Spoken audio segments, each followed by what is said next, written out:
Hi, welcome to the video. And on Monday, big short investor Michael Burry says Tesla stock could plunge 90% without major fallout, and a slump could reduce speculation. Let's take a look at his tweet. Cassandra at Michael J. Burry says Tesla below $100 per share by later this year will not crash the system. There is no reflexivity in such a fall, but it would trigger the end of an era for a certain type of investing. Tesla stock on Monday, February 15th is at $816 per share. For it to drop to $100 would represent a decline of over 85%, closing in on 90%, which is unheard of for a mega cap company, but it's because Michael Burry thinks Tesla is severely overvalued. I disagree, and we'll talk about why. Regarding whether the system will completely fail or not, I think he totally could be right. Just because Tesla were to crash wouldn't necessarily result in the crashing of other stocks. But today I want to focus on this price target of below $100 a share. And I want to take this opportunity actually to revisit my previous video and to clarify some of my thoughts. So this video, Michael Burry predicts Tesla stock will collapse, is one of my most popular videos with over 15,000 views. In this video, I talk about how I thought Michael Burry was wrong to say sell Tesla, and that Chamath's idea that you should hold and you should not sell was a stronger idea, because personally I am very bullish on Tesla. A lot of people liked it, but also a lot of people disliked it. We can go over some of the comments now. Saving the world off Tesla cheerleader, be real, you're pumping your wallet. Tesla shareholders are like ostriches, they stick their head in the sand and hope the lion will not devour them. Sell now before it's too late. If a lot of people that don't have a clue about a stock keep on buying, then don't short. If the truth comes out, then short it. The ticking time bomb is the Tesla stock. I'll be honest, I was a little surprised at how much pushback I got on this video. I was also called a cult leader or fanboy of Tesla, as if it doesn't matter what Tesla does, I will stick with them.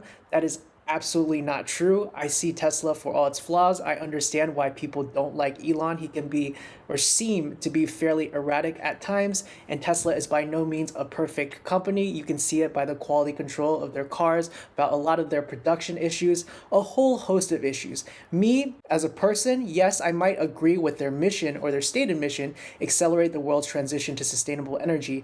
But at the end of the day, I am an investor, and if I'm putting my money in some place, I would want to know if this company is not dependable. Therefore, when I put my money in Tesla, it's because I believe it has the best chance of giving me the best return, not because of some blind faith.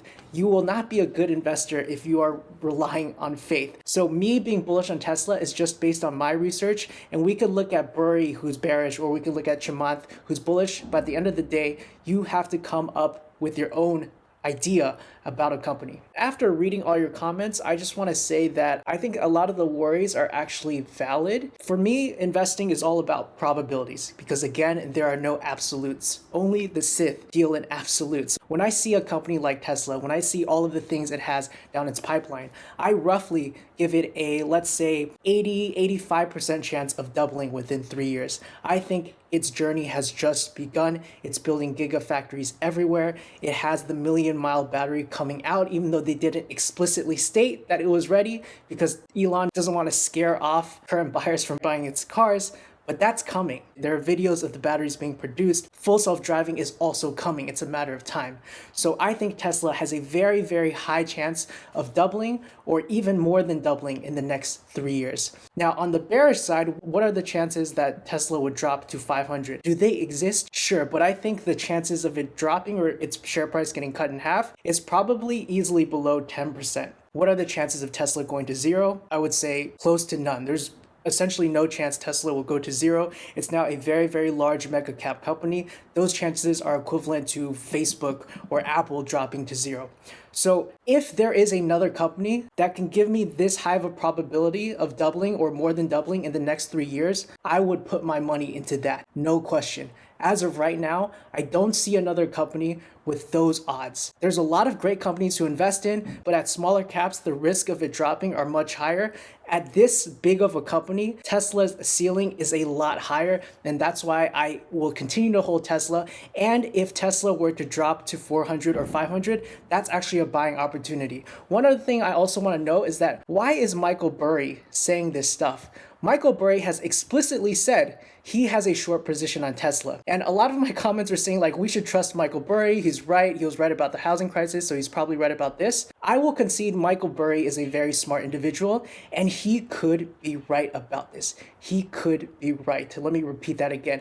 But, a big but, when you have a short position, you have a time limit. He has to be right in a certain amount of time. So if Tesla were to go up to 1,500 over the next 4 years, Michael Burry would lose all of his money. And then let's say in 4 years, Tesla gets cut in half or something happens. Michael Burry would still lose a ton of money. So him posting this Twitter thing right now, he's trying to push the stock down. When Chamath says something bullish about Tesla, it's not equivalent because Chamath is a long-term investor. So people saying that I'm trying to pump the stock up or Chamath's trying to pump the stock up, it doesn't make sense because it doesn't matter. Chamath is going to hold Tesla for probably at least 10 more years. So he has all of the time in the world to see Tesla fluctuate up and down. And if anything, if I am a bull on Tesla, I'll be honest, I want Tesla to drop because I want to buy more. There's no incentive for me to push the Tesla stock up now way past what it's supposed to be evaluated at if I'm bullish for 10 years. I would rather it be at its fair market value.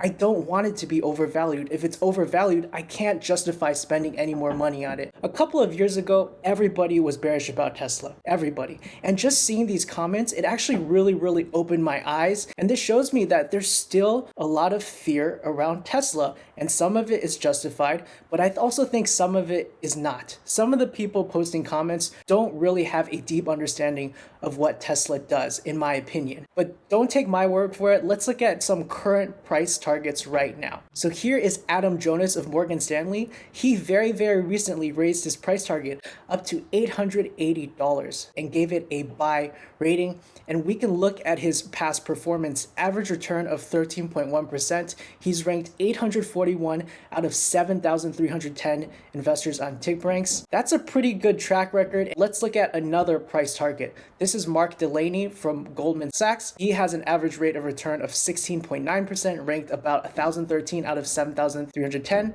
His Tesla target price is 835, and it's also a buy. These aren't even their bull cases. And now we have a Tesla bear, one of the more famous ones from JP Morgan. And we see this in the news all the time. JP Morgan lowers Tesla price target. JP Morgan continues to be bearish. But let's look at this analyst's ranking. He's ranked 6,822 out of 7,310 with an average return of negative 3.8% in literally one of the most bullish runs we've ever seen in our whole lives. He has managed to be negative. You could literally throw darts on a dartboard and have more success than this guy. Let's look at his Tesla rec. His position is sell, $135, negative 83.46% downside. This is still higher than what Michael Burry posted of $100. I don't think that's actually Michael Burry's price target, but he's just saying stuff because I think he wants to push it down. When these companies come out with their recommendations, it's not to educate us. It's not out of the goodness of their heart. Oftentimes they are trying to manipulate the market,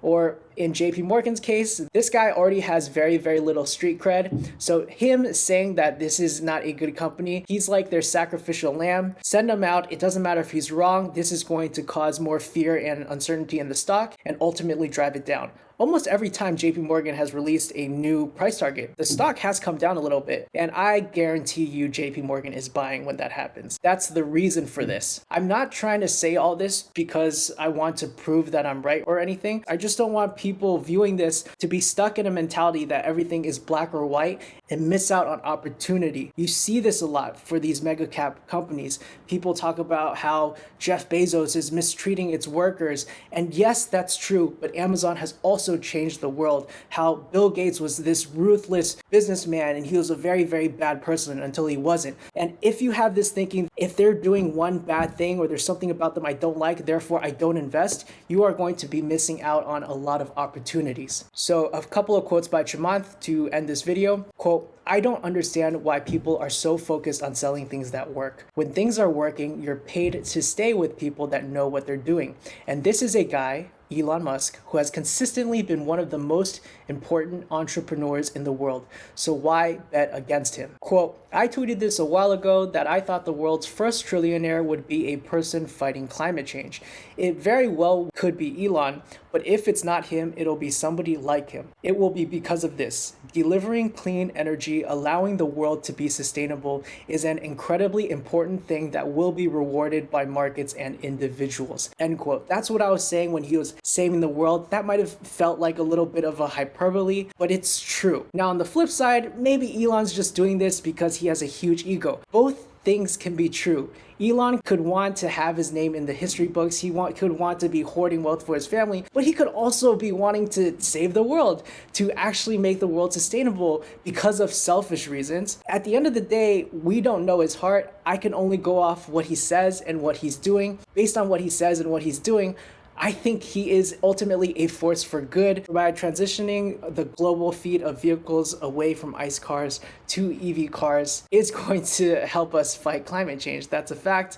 And we cannot continue to use oil and gas for our energy. There's just a finite amount. It's not going to work. Back to the article, Palihapatia added that the power utility business was ripe for disruption and that there were trillions of dollars of bonds of capex of value sitting inside the energy generation infrastructure. When those are harnessed, he says, Tesla will double and triple again. And that's it for today. Hopefully that clarifies some of my thoughts. Let's forget about all the experts for 1 second. Let me know what your price target of Tesla is. Generally, when we talk about price targets, we are estimating about a year from now. So where do you think Tesla will be a year from now or 3 years from now? I want to say thank you to all of the people who left comments, especially the people that were supportive. Even the people who disagreed with me, a majority of them had very reasonable, well-intentioned counter arguments, and I always appreciate that. I'm always open to changing my mind. Nothing I say is absolute. I just want to encourage you guys to also just be open-minded and don't think that just because one thing is true that this alternate thing could not also be true. A lot of the correct stances on positions oftentimes are somewhere in the middle, and it's a balance between two opposing forces, between the bears and the bulls, ultimately. If you like this video, please consider subscribing. I know a majority of you are not subscribed, but there's going to be plenty more videos just like this in a comment section for us to duke out our ideas. This is Green Knight Trading, where Squires become knights. Thank y'all so much for watching. I appreciate you, and I'll see you soon.